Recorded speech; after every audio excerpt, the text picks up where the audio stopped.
بسم اللہ الرحمن الرحیم بسم اللہ الرحمن الرحیم الحمد للہ رب العالمین والصلاة والسلام علی سید الاولین والآخرین وعلی آلہ واصحابہ اجمعین ومن تبعہم بإحسان الی یوم الدین اما بعد۔ محترم حضرات، دینی بھائیوں، دوستو، اسلامی ماں اور بہنوں، عشر ذی الحجہ کے متعلق گفتگو ہو رہی تھی۔ اس سے پہلی والی نشست میں یوم عرفہ کے کچھ آداب و احکام اور فضائل ہم نے بیان کیا۔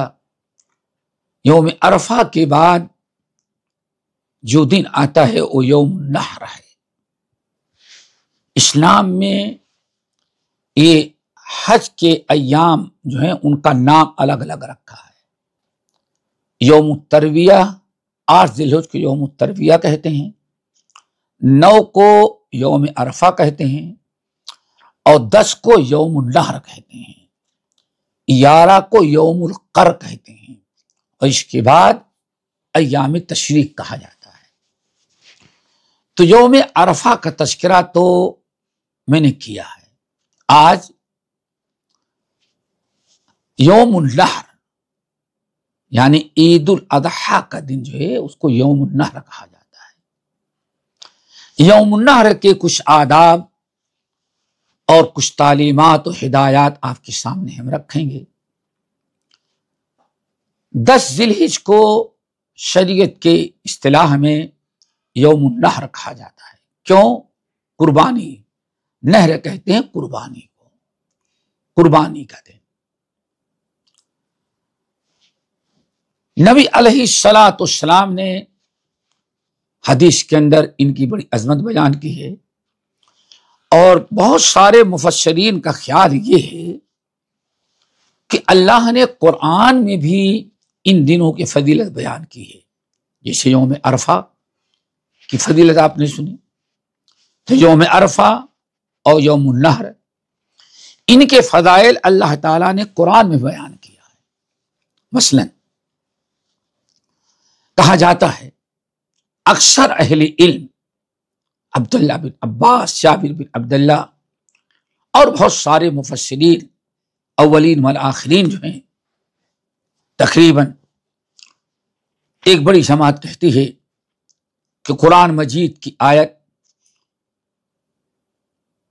بسم اللہ الرحمن الرحیم والسماء ذات البروج والیوم الموعود وشاہد ومشہود، دیکھیں سورۃ بروج کے شروع میں اللہ نے 3 چیزوں قسمیں کھائی، والسماء ذات البروج والیوم الموعود، بلکہ 4 چیز قسم کھائی، والسماء ذات البروج والیوم الموعود وشاہد ومشہود۔ دیکھیں 4 چیزوں کی قسم اللہ نے کھائی ہے۔ اللہ تعالی جب کسی مخلوق کی قسم کھاتا ہے تو اس کی رفعت شان، عظمت، اس کی شان و شوکت بلند کرنے، اس کی اہمیت اور فضیلت بیان کرنے کے لیے کہتے ہیں اہل علم کی بڑی جماعت کہتی ہے والسماء ذات البروج، قسم ہے برج والے آسمانوں کی، وشاہد، سماء ذات البروج والیوم الموعود، اور قسم ہے یوم موعود کی، قسم ہے شاہد کی، یوم شاہد کی، اور قسم ہے یوم مشہود کی۔ ایک قسمیں کھائی تو کہتے ہیں الشاہد یوم الترویہ، المشہود یوم عرفہ۔ یوم عرفہ یعنی اس کا مطلب یہ ہے کہ اللہ تعالیٰ نے یوم عرفہ کی قسم کھائی ہے۔ اسی طرح سے بعض اہل علم نے کہا شاہد یوم الجمعہ ہے اور مشہود یوم عرفہ ہے۔ دیکھیں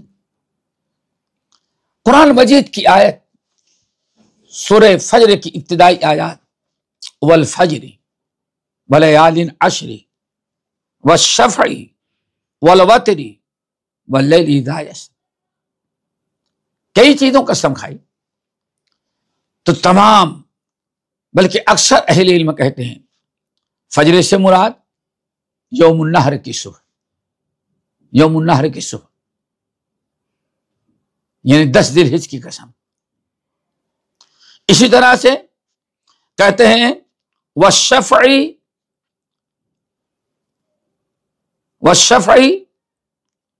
اس کا بھی معنی یوم النحر. تو گویا کہ قرآن میں اللہ نے 2 مرتبہ یوم النحر کی قسم کھائی، والوتر اور قسم وتر کی یوم عرفہ کی. اللہ والشفع کہتے ہیں یوم النحر کی. دیکھیں ان آیات پر غور کریں تو اللہ رب العالمین نے یوم النحر، یوم عرفہ، عشر ذی الحجہ کی قسم کھائی ہے. اس بات کی دلیل ہے کہ بڑے عظمت والے دن ہیں. چنانچہ نبی علیہ السلام نے ارشاد فرمایا، سنن نبی داؤد، ترمذی وغیرہ کی حدیث، آپ نے ارشاد فرمایا، حضرت عبداللہ بن قرط رضی اللہ عنہ حدیث کے راوی ہیں، اللہ کے رسول نے فرمایا افضل الایام عند اللہ یوم النحر ثم یوم القر. افضل الایام عند اللہ، سب سے افضل دن، فضیلت والا دن اللہ تعالی کے نزدیک یوم النحر ہے. یعنی قربانی والا دن جو ہے، عید الاضحیٰ کا دن جو ہے، نبی علیہ السلام فرماتے افضل الایام ہے، افضل الایام عند اللہ. اللہ تعالی کے نزدیک اس دن کی بڑی عظمت ہے، بڑی فضیلت ہے. اس کی وجہ کیا ہے؟ آپ غور کریں گے تو حج کے بڑے بڑے سارے ارکان یوم النحر کو ہوتے ہیں. مثلا حج کے 4 بڑے ارکان، فرائض، ضروریات. نمبر 1 رمی جمرات یعنی پتھر مارنا. نمبر 2 جانور ذبح کرنا. نمبر 3 سر کے بال کٹانا، حلق کروانا. نمبر 4 تو افادہ. حاجی جب سے حج میں گیا، سب سے زیادہ محنت و مشقت اور سب سے زیادہ اعمال جس دن ہے وہ یوم النحر ہے. سارے اعمال یوم عرفہ سے انسان جب شام کو نکلتا ہے اور رات کو مزدلفہ ہوتے ہوئے جب منی آتا ہے، عید الاضحیٰ کا دن ہوا، تو حاجی کے لیے 4 اعمال بڑے بڑے کرنا ضروری ہے. رمی جمرات، جانور ذبح کرنا، سر کے بال کٹانا اور طواف افاضہ کرنا. اسی لیے یہ 4 بڑے اعمال یوم النحر ہی کو اکٹھا ہوتے ہیں. اس لیے اس کی بڑی عظمت اور فضیلت ہے. افضل الایام عند اللہ یوم النحر. پھر آپ نے فرمایا ثم یوم القر، پھر اس کے بعد یوم القر، ذی الحجہ کی 11 تاریخ، یعنی جس کو کہتے ہیں باسی عید. عید کا دوسرا دن جو ہے 11 تاریخ، عید والے دن سے، یوم النحر سے کے بعد سب سے بڑا فضیلت والا دن یوم القر ہے. اسی لیے جو قرآن مجید میں یوم الحج الاکبر کا اعلان کیا گیا ہے، تو کہا جاتا ہے تمام مفسرین اہل علم، جس میں امیر المومنین علی بن ابی طالب رضی اللہ تعالی عنہ ہیں، یہ سب حضرات کہتے ہیں یہ جو حج یوم الحج اکبر آیا ہے یہ یوم النحر کا دن ہے، تو اس طرح سے بڑی فضیلت ہے اس کی، اس لیے ہمیں اس کے آداب کا خیال رکھنا ہے۔ آج ہمیں کرنا کیا ہے؟ جو حج میں گئے ہیں ان کے لیے تو 4 اعمال ہیں، جو حج میں نہیں گئے ہیں ان کے لیے عید الاضحیٰ کا دن ہے۔ عید الاضحیٰ یوم النحر ہمارے کیا اعمال ہیں، ہمیں کیا کرنا چاہیے، اس کو ذرا اچھی طرح سمجھنے کی ضرورت ہے اور یاد رکھنے کی ضرورت ہے، جن میں سے چند ہیں۔ نمبر 1، عام طور پر عید الاضحیٰ اور عید الفطر میں یہ فرق کیا جاتا ہے